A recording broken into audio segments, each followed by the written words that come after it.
Good afternoon everyone. बच्चों, आज हम रस का चौथा भाग पढ़ेंगे। इसके पहले हमने आपको बताया था कि रस किसे कहते हैं, इसके स्थायी भाव कौन कौन से होते हैं, और जिनमें से कल कुछ रसों की हमने परिभाषाएं और उदाहरण भी लिख पाया था। और आप में से बहुत सारे लोगों ने आंसर लिख करके भी भेजा है, और उम्मीद है कि आगे भी आप ऐसा भेजते रहेंगे। आज हमको इसी क्रम को आगे बढ़ाना है और ये जानना है कि और जो रस है उनकी परिभाषाएं कैसे बन सकती हैं और उनके कौन कौन से उदाहरण हो सकते हैं। तो आइए इसी क्रम में हम शुरू करते हैं। करुण रस तीसरा नंबर है।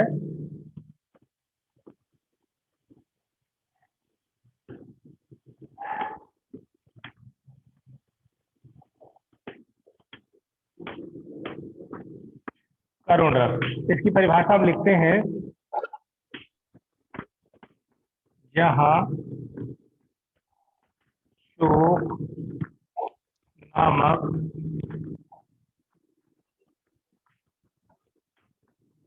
स्थायी भाव, जहां शोक नामक स्थायी भाव विभाव और अनुभाव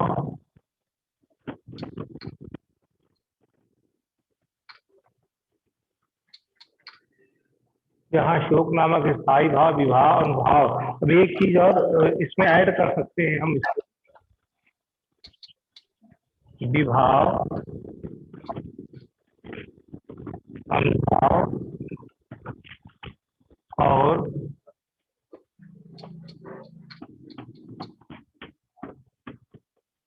संचारी भाव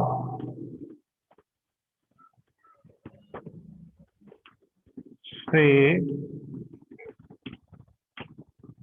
संयोग करके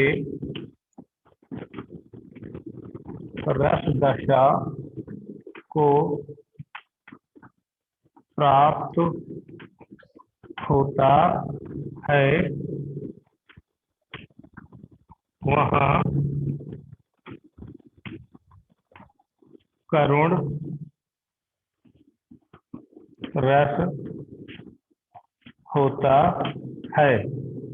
या दूसरा भी लिख सकते हैं, जहां किसी काव्य को सुनकर या दृश्य को देखकर, जहां किसी काव्य को सुनकर या दृश्य को देखकर मन में शोक, करुणा का भाव जागृत हो, वहाँ करुण रस होता है।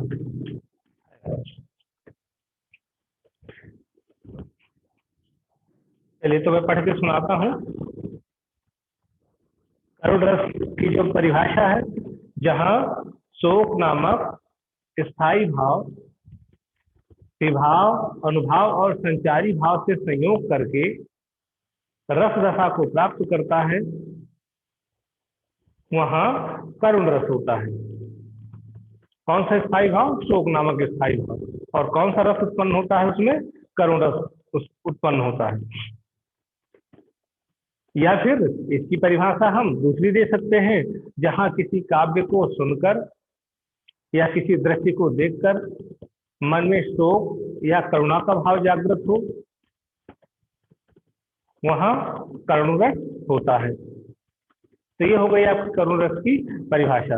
अब इसके उदाहरण बहुत सारे हैं, मैं एक लिखवाऊंगा आपको, और इसके बाद आपको भी कुछ घर से लिख करके भेजना है, लेकिन इस बार ध्यान रखेंगे, मैं बाद में भी बताऊंगा, अभी बता दे रहा हूँ, इस बार ध्यान रखेंगे ये जो आपके उदाहरण होंगे ये आपकी पाठ्य पुस्तक से ही होंगे, चाहे आप कक्षा 10 की पाठ्य पुस्तक हो, कक्षा 9 की हो, या पिछली किसी कक्षा की हो जिसको आपने पढ़ा हो। कोई भी गूगल से सर्च करके ये उत्तर लिख करके नहीं भेजेंगे, ताकि मुझे पता चले कि आपने जो पिछले सालों में या इस साल जो आप पढ़ा है या पढ़ रहे हैं, तो आपको भी वहां पर रस की अवधारणा समझ में आ रही है, या केवल आप गूगल से पूछ करके उदाहरण लिख दे रहे हैं। ठीक है, तो ऐसा करेंगे तो ज्यादा बेहतर रहेगा। तो आपको पाठ्य पुस्तक से उदाहरण लिखना होगा। बहरहाल मैं यहाँ पर उदाहरण लिखता हूँ करुण रस का। ये लिख लिया होगा सभी ने।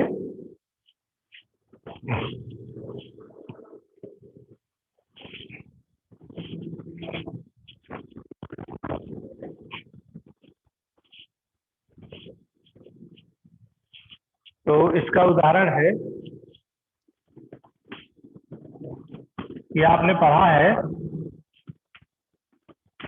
देख सुदामा की दीन दशा, देख सुदामा की दीन दशा, करुणा करिकै,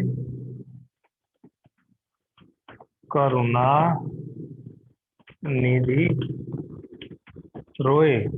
देख सुदामा की दीन दशा, करुणा करके करुणा निधि रोए।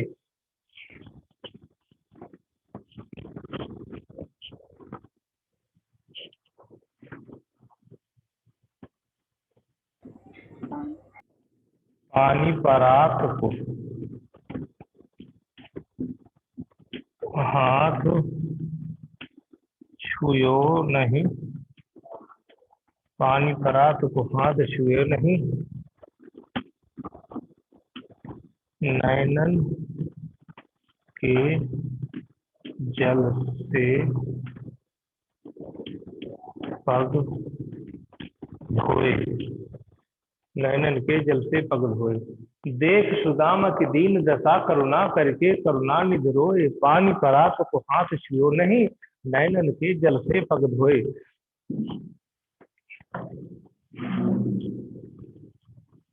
पढ़ पा रहे हैं सभी? चलिए मैं देखता हूँ कोई मुझे पढ़ के सुनाएगा इसको।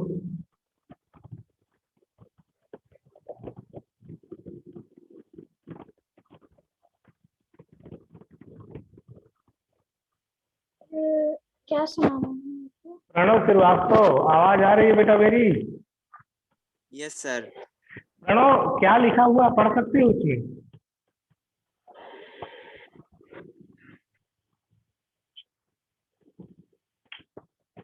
ये मैंने करुण रस की परिभाषा को उदाहरण लिखवाया है, आप पढ़ सकते हो क्या है? एक बार मैं पढ़ के सुनाता हूँ, दोबारा पढ़ेंगे अगर कुछ समझ में नहीं आता। देख सुदामा की दीन दशा, करुणा करके करुणा निधि रोए, पानी परात को हाथ छियो नहीं, नैनन के जल से पग धोयो। आप पढ़ पाएंगे प्रणव? प्रणव श्रीवास्तव, नहीं आ रहा समझ? सर थोड़ा ब्लर दिख रहा है। अच्छा, तो चलिए देखिए, कुछ किसी को याद भी होगा उससे पूछ लेते हैं। तो मुझे याद है। हाँ जानवी शर्मा बोलो। देख सुदामा की दीन दशा, करुणा करके करुणा निधि रोए, पानी परात को हाथ छुओ नहीं, नैनल के जल से पग धोए। बहुत अच्छा, बहुत अच्छा, शाबाश। ये किस रस का उदाहरण है? ये है करुण रस का। करुण रस का। तो अब कभी पूछ लिया जाएगा तो निश्चित रूप से अब आपको भूलेगा नहीं कि करुण रस का ही है। ठीक है, बहुत अच्छी बात है। तो ये मैंने लिखवा दिया है, और इसका जो है एक उदाहरण आप लोगों को अपनी बुक से लिख करके बाद में भेजना होगा, तो ध्यान रखेंगे इसका सभी लोग। और कहाँ से? पाठ्य पुस्तक से लिख के भेजना है, गूगल सर्च करके नहीं भेजना है, नहीं तो सब गूगल से ढूंढ लेते हैं और स्वयं कुछ मेहनत नहीं करते हैं, है ना। तो गूगल वाला नहीं चलेगा, आपको बताना होगा कि किस पाठ का है और किस कक्षा की पुस्तक में है। चलिए अब आगे हम जानते हैं। मैं यहाँ पर एक परिभाषा लिखूंगा वीर रस की, एक परिभाषा लिखूंगा, दो परिभाषाएं लिखवा रहा हूँ। अब दूसरी परिभाषा आपको स्वयं लिखनी है, दूसरी परिभाषा आपको स्वयं लिखनी है और लिख करके अभी आपको इसी पे सुनाना है। तो जब तक मैं एक परिभाषा वहां लिख रहा हूं, आप अपनी नोटबुक में या रफ में एक परिभाषा लिख लीजिए अपने आप से, जो अभी तक मैंने लिखवाई है, केवल आधार वही रहेगा। ठीक है, तो विभाव, स्थायी भाव या जैसा भी करके आपको लिखना है, या दूसरी वाली आपको समझ में आती है, मैं एक लिखता हूँ, एक आपको लिखना है। ठीक है, अभी पूछूंगा आपने क्या लिखा है।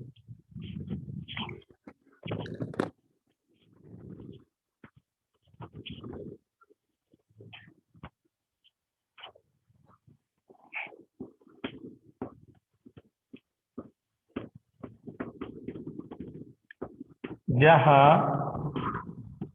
किसी काव्य को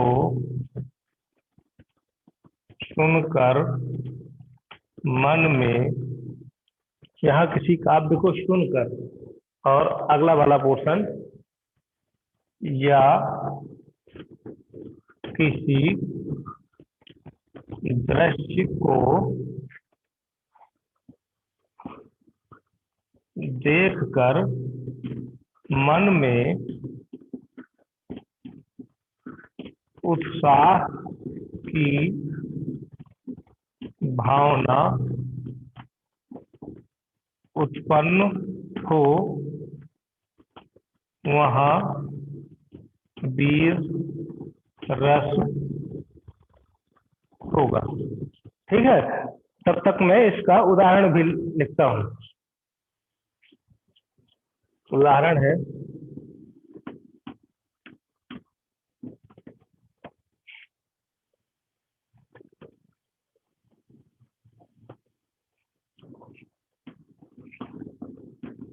मैं सत्य कहता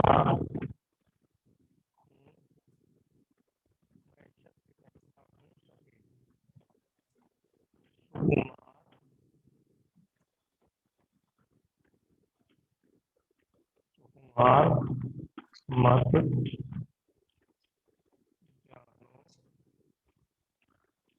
मुझे, मैं सत्य कहता हूँ सके सुकुमार मत जाने मुझे, यमराज से भी युद्ध को,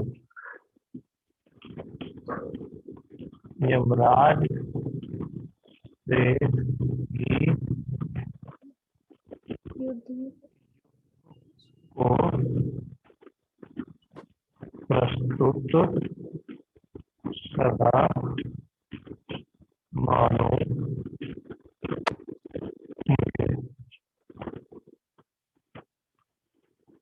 हे सारथी द्रोण क्या,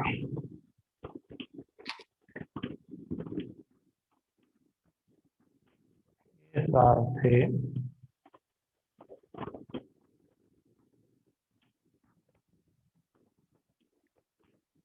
द्रोण क्या,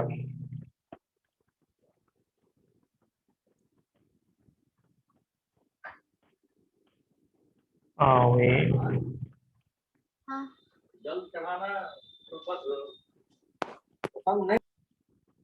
आवे स्वयं तो देवेंद्र भी, वे भी न जीत सकेंगे समर में।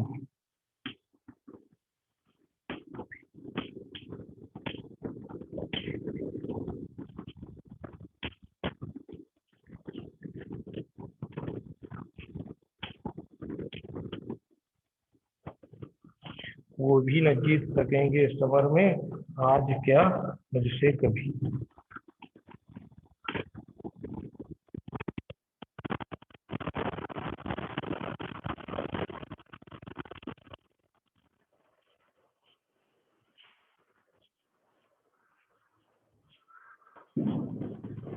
तो मैंने लिखा है वीर रस की परिभाषा, जहाँ किसी काव्य को सुनकर या दृश्य को देखकर मन में वीरता का भाव उत्पन्न हो या उत्साह की भावना उत्पन्न हो, वहां पर वीर रस होता है।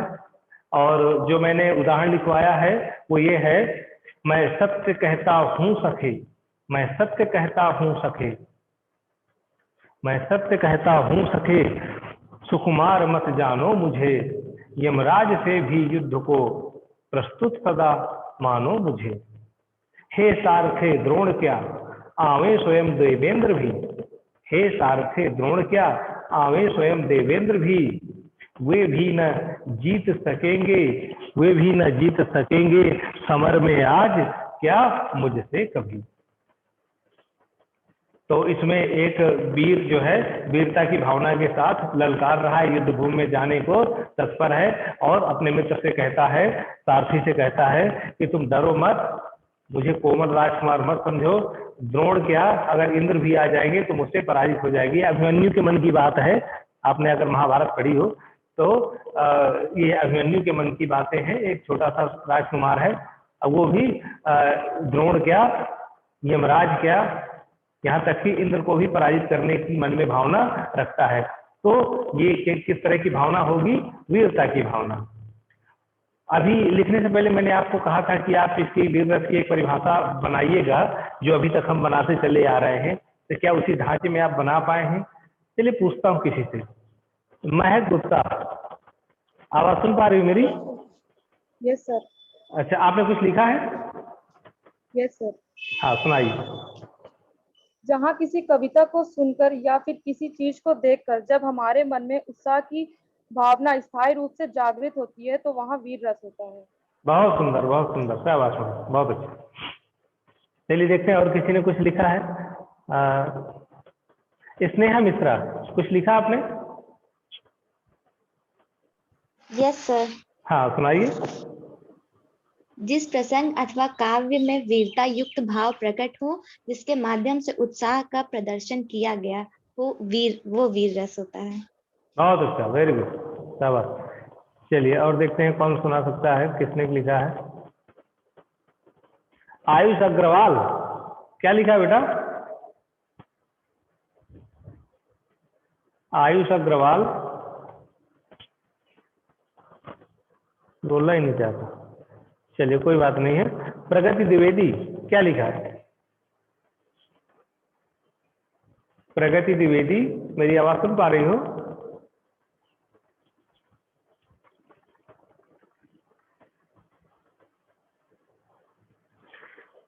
नहीं आ रही मेरी आवाज? अच्छा, उसको बोलना ही नहीं चाहते, इसलिए अपना जो है माइक म्यूट ही किए हुए हैं ताकि बोलना ना पड़े कुछ लोगों को। तो ये है। चलिए देखते हैं। गरिमा त्रिपाठी, आवाज आ रही है मेरी गरिमा? Yes sir. अच्छा, कुछ लिखा है आपने? Yes sir. हाँ सुनाइए। तो जिस काव्य को देखकर हमारे मन में प्रसन्नता का भाव उत्पन्न होता है उसे हम वीर रस कहते हैं। चलिए ठीक है, अच्छा प्रयास है आपका, प्रसन्नता का भाव। वैसे भी वीरता बहादुरी और प्रसन्नता में काफी नजदीकी संबंध है, ठीक है, कह सकते हैं। चलिए और देखते हैं कौन सुनाएगा। लक्ष्मी सिंह, लक्ष्मी सिंह कुछ लिखा? Yes sir. हाँ बोलिए। जिस मतलब कविता को पढ़कर या देखकर जहाँ वीरता का भाव उत्पन्न होता है वहाँ वीर रस होता है। बहुत अच्छा, बहुत अच्छा, गुड। चलिए तो आपने इतना कर लिया।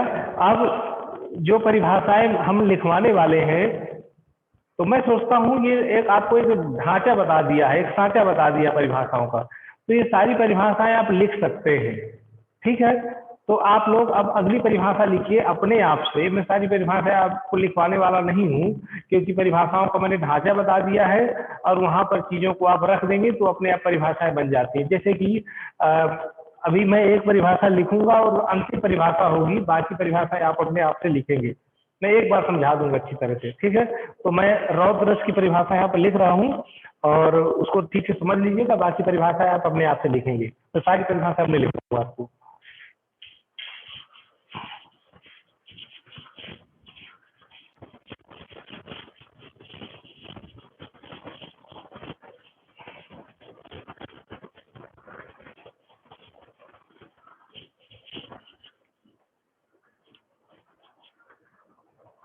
पांचवा नंबर है रौद्र रस। जहाँ क्रोध नामक स्थायी भाव जहाँ क्रोध नामक स्थायी भाव विभाव अनुभाव और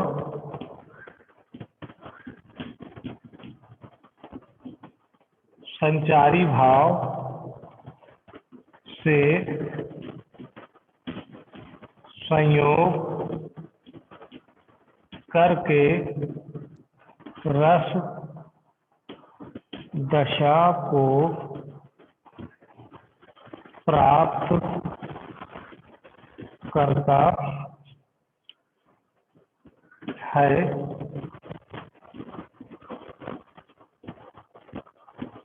वहाँ रौद्र रस होता है।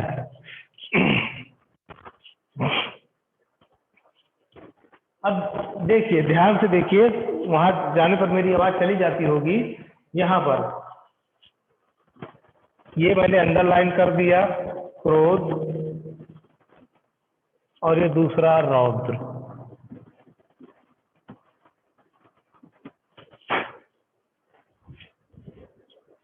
किसी भी रस की परिभाषा देना है तो जो शब्द मैंने अंडरलाइन किया हुआ है, जैसे जहाँ पे क्रोध किया हुआ है, उस स्थान पर जो स्थायी भाव आप लिखेंगे तो नीचे जो अंडरलाइन किया है उसी स्थायी भाव का रस नीचे वाले अंडरलाइन वाले स्थान पर आ जाएगा। अगर आपने ऊपर रस लिखा है तो नीचे वाले अंडरलाइन में श्रृंगार आ जाएगा।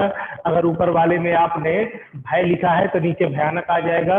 अगर ऊपर वाले में आपने घृणा लिखा है तो नीचे विभक्त आ जाएगा। इस तरीके से आप अपनी परिभाषाएं बना लीजिएगा सारी। मैं केवल आपको उदाहरण लिखवाऊंगा और इस तरीके से कल ये पूरा मैं टॉपिक समाप्त कर दूंगा रस वाला।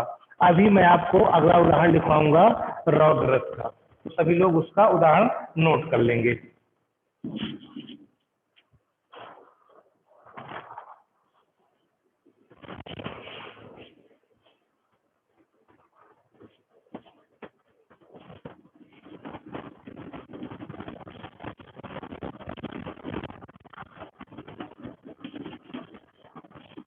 उस काल मारे क्रोध के तन कांपने उनका लगा। उस काल मारे क्रोध के तन कांपने उनका लगा, मानो हवा के जोर से, मानो हवा के जोर से सोता हुआ सागर जगह। जो नायक है तो उसको क्रोध आ गया, तो क्रोध के चलते कांपने लगा, ऐसे कांपने लगा जैसे कि तूफान के समय सागर की लहरें दहाड़ने लगती हैं, उछलने लगती हैं, भयानक रूप धारण कर लेती हैं। तो उसी तरीके से सागर की लहरों के समान, या सागर हवा में जैसे जग जाता है, जोरदार आवाज करने लगता है, उसी प्रकार से नायक का शरीर क्रोध के कारण कांपने लगा। तो ये है आपका रौद्र रस का एक उदाहरण। उस काल मारे क्रोध के तन कांपने उनका लगा, मानो हवा के जोर से सोता हुआ सागर जगा। तो उम्मीद है आपने इसको लिख लिया होगा। तो आज आपको मैंने रौद्र रस बता दिया, वीर रस बता दिया, करुण रस बता दिया। अब आगे जितने रस बचे हैं उनको मैं अंतिम वीडियो में या अगली क्लास में सारे रसों के एग्जाम्पल लिखवा दूंगा, तो एक एक एग्जाम्पल आपको याद हो जाएंगे। ठीक है। हाँ, एक चीज और आपको बतानी है कि अगर कोई रस है, जैसे रौद्र रस है, तो मन में जो स्थायी भाव होगा वो केवल एक ही होगा, क्रोध होगा। क्या होगा? क्रोध होगा। लेकिन इसके अनुभाव एक से अधिक हो सकते हैं। जैसे कि अनुभाव 4 होते हैं, तो जरूरी नहीं है कि केवल सात्विक अनुभाव ही निकले या कोई कायिक अनुभाव ही या वाचिक अनुभाव ही निकले या आहार ही हो। एक से अधिक अनुभाव एक रस में हो सकते हैं, एक से अधिक संचारी भाव तो होते ही होते हैं, और इसी प्रकार से विभावों की संख्या भी एक से अधिक होती है। उसमें आलंबन और उद्दीपन दोनों होते हैं। उद्दीपनों की संख्या ज्यादा हो सकती है, वातावरण में कई सारी चीजें हो सकती हैं, और आश्रय भी कई हो सकते हैं, विषय भी कई हो सकते हैं। ठीक है, केवल स्थायी भाव एक रहता है, बाकी विभाव, अनुभाव और संचारी भाव की संख्या एक से अधिक हो सकती है। इस बात का ध्यान रखेंगे। और आज का मैं आपको होमवर्क बता दूं। होमवर्क ये है कि आज जितने भी मैंने रस पढ़ाए हैं, करुण रस बताया मैंने, रौद्र रस बताया और वीर रस बताया, इन तीनों के एक एक उदाहरण आपको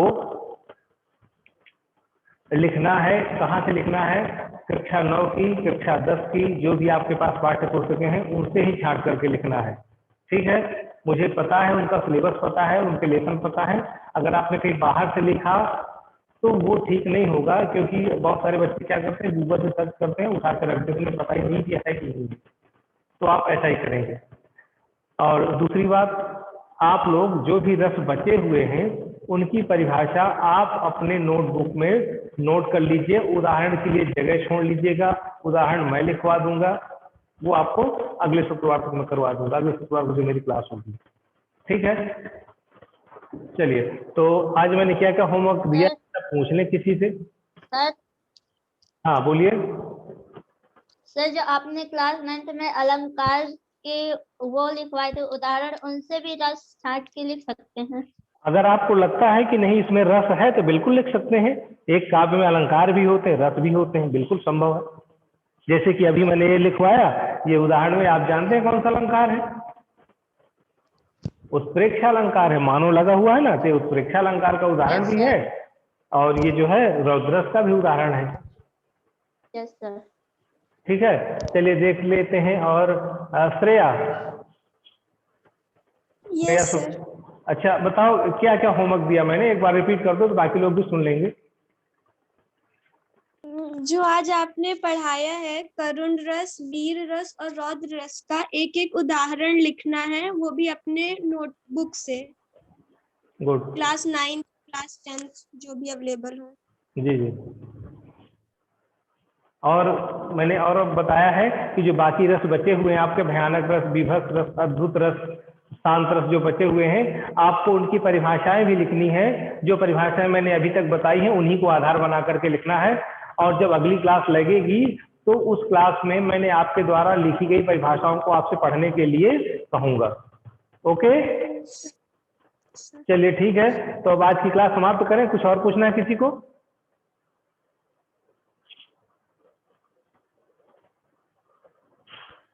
समाप्त करें class? Yes sir. Okay, bye everyone. Thank you sir. Thank you sir.